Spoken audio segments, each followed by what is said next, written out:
Hi, my name is Heather Feather. I am the owner of Rare Bird Medicine. Today I wanted to talk about the medicine person path. I am on the medicine person shamanic path. I have the grace, privilege, and honor of apprenticing with a shaman in Washington named Lightwalker. And I mean, he just is a tremendous well of wisdom and really grateful to receive understandings from this being. And I've been very blessed throughout my life to meet many shamans. And one of the things that Lightwalker kind of taught me is, in a sense, there are many medicine people here. There are many people kind of on the medicine person shamanic path. You know, it's easy to think that, like, oh, a shaman is just only someone that's in a specific native culture, and it has to, you know, if we want to be so specific to origination, then really all shamans can only exist in Siberia because that's where the word came from. But truly, to me, anyone is really being a shaman or a medicine person in any moment of now that they have chosen love. Because love is unifying, it is connecting, it is healing, it is medicinal, it is expansive, it is offering, it is the way, it is the path.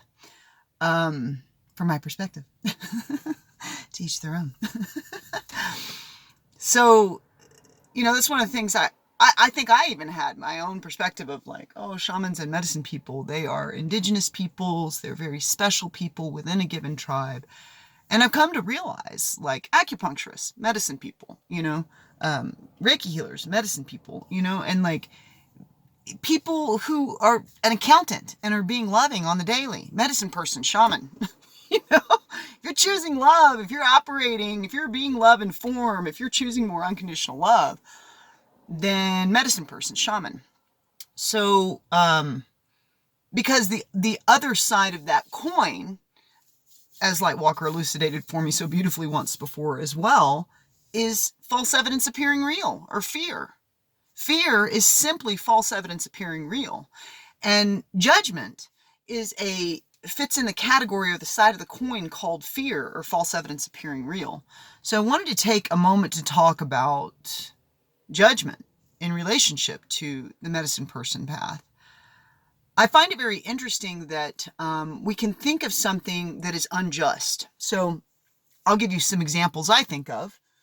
It's unjust to be unloving towards someone based on the color of their skin, based on their sexual orientation, based on their gender identification, based on the way that they choose to express.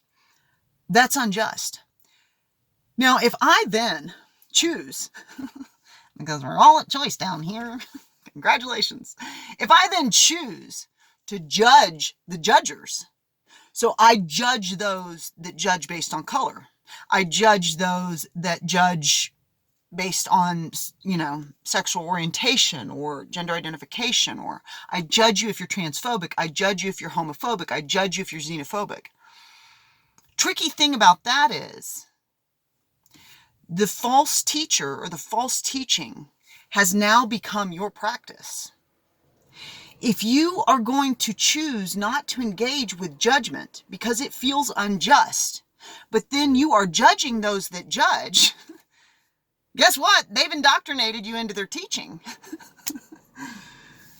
So what is the medicine?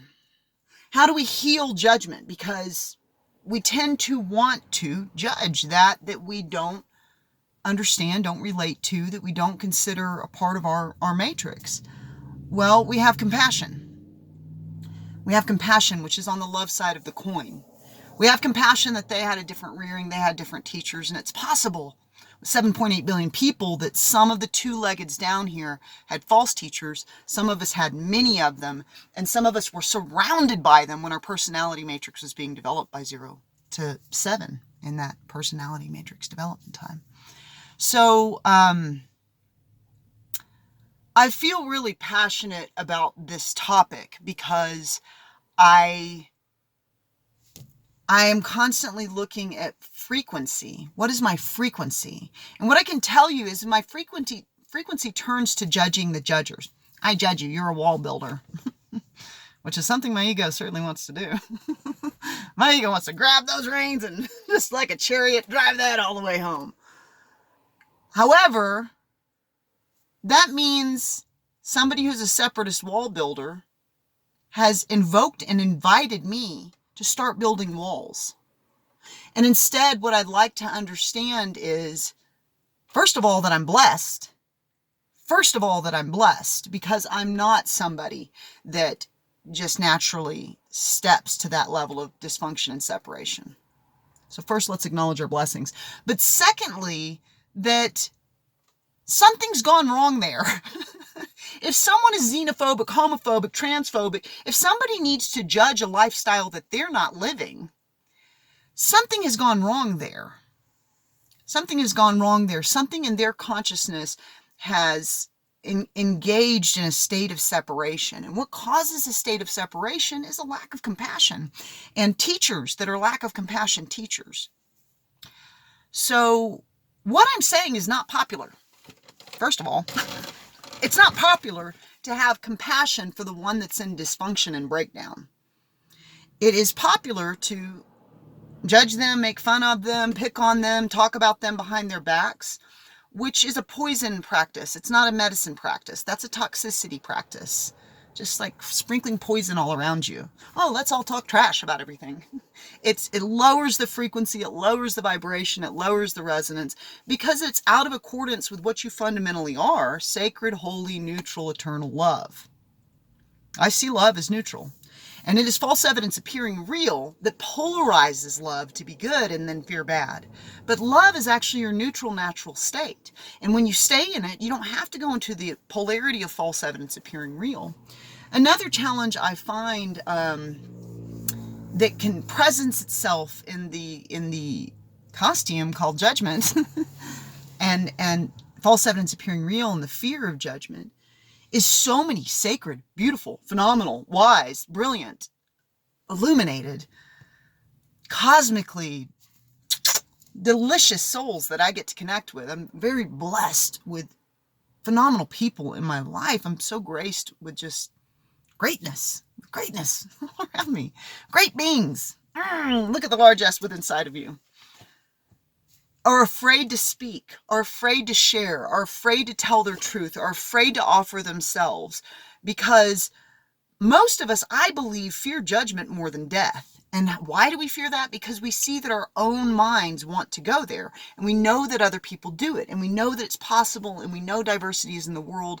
And we know that it's likely that our perspective, opinions, expression, opportunity might cause another that doesn't relate or is diverse or divergent or different to then judge it and go, I'm sure there's resplendent opportunity in me making videos for people to go, doesn't this lady just think she knows everything? Isn't she arrogant? She used the wrong word. Blah, blah, blah, blah, blah. I mean, there's a lot. I'm giving you all opportunity to take whatever I offer and judge me. But it doesn't matter to me at all anymore. It used to. I used to be a real people pleaser. It used to really matter what others thought of me. And I thought I was all punk rock, but no, it really did matter what people thought of me. And here's the bottom line. It doesn't matter to me at all if you feel compelled to judge me. First of all, what the ego denies, it projects. So if you're judging me, you're probably actually just judging yourself and not able to own it, so you're throwing it at me. Second of all, if you're judging, you have disconnected from the truth of your being, which is love. So why am I going to take a false assumption of what you are called judgment? Why am I going to take a false idea and let that rule my inner kingdom and my right to express? Why would I let the smallest sum of what you can here's a judgment. Here's an ugly judgment. Why would I take that and go, oh, I better never speak because you might hand me trash? It's like, okay, I just throw that away. I don't hold trash for people. There you go. I don't want that. So we can set trash down. We don't have to choose to let trash run our lives, you know? And I mean that in every vein. You don't have to let Taco Bell or McDonald's run your lives. You don't have to let, you don't have to shop at Hobby Lobby if you want to support trans rights. You don't have to shop at Chick-fil-A if you want to support homosexuals' rights to exist, they dip their chicken in pickle brine. That's why it tastes so good. Make those sandwiches at home. Like, don't tell me a sandwich is more important than standing for what you believe in. Like, the sandwich is so delicious, I just can't help support gay rights. It's like, well, bless you. Bless you. We get to have diversity, but like, let's think about it for a second. So you don't have to engage with trash. You don't. You can say, no thanks.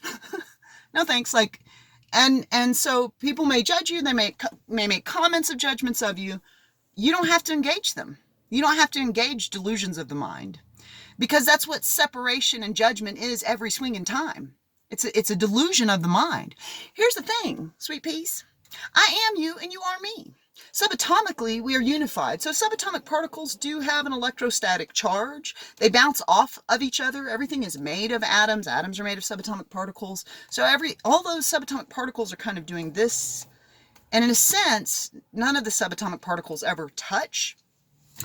However, they are made of 99.999% emptiness. Every atom is, every subatomic particle is, every quark is. And so the predominant portion of the field of what is having that electrostatic charge is a unified field, and they bounce off of each other in a unified field. So because what we witness is a sea of emptiness, what we witness is a sea of union. And that means that if I choose to judge you, if I choose to attack you, if I choose to offer poison instead of medicine, then what I'm doing is attacking myself, because I am the emptiness that you are, you see. There's no separation between you and me. All these subatomic particles swim around in an empty sea of union. So it behooves me, and the invocation and invitation today is that it might behoove us all to take a moment to consider what we're going to choose and where we're going to come from, what our come from is going to be in relationship to the all. If we do not want to be judged for our skin color, our genitalia, our sexual orientation, our expression, our words, if we do not align with judgment, if it feels like ugliness to us, then let us not spread that ugliness around in the world. Let's not be indoctrinated into that which we do not align with. Let's keep our illuminated mind present and go, wait a minute, oh, you're offering poison and I don't choose poison. So therefore, I'm going to offer medicine. Medicine is love. Medicine is compassion. Medicine is understanding. Medicine is finding the root that caused a weed to grow instead of a fruit-bearing tree. What roots are we putting in this garden that's causing all this weed stuff to happen? And now we have to weed the garden of life. How can I put more nutrients into the soil? How can I put and care for the seeds better? Because I never met a baby and thought, ooh, this evil, evil baby. Ooh, this terrible baby. Why would you have such a terrible baby? Like, who's had that thought? So what does that tell you? Judgment, poison, toxicity, falsehood, false evidence appearing real is learned. It is not our nature. And if it's learned, it was learned from a false teacher that was trusted.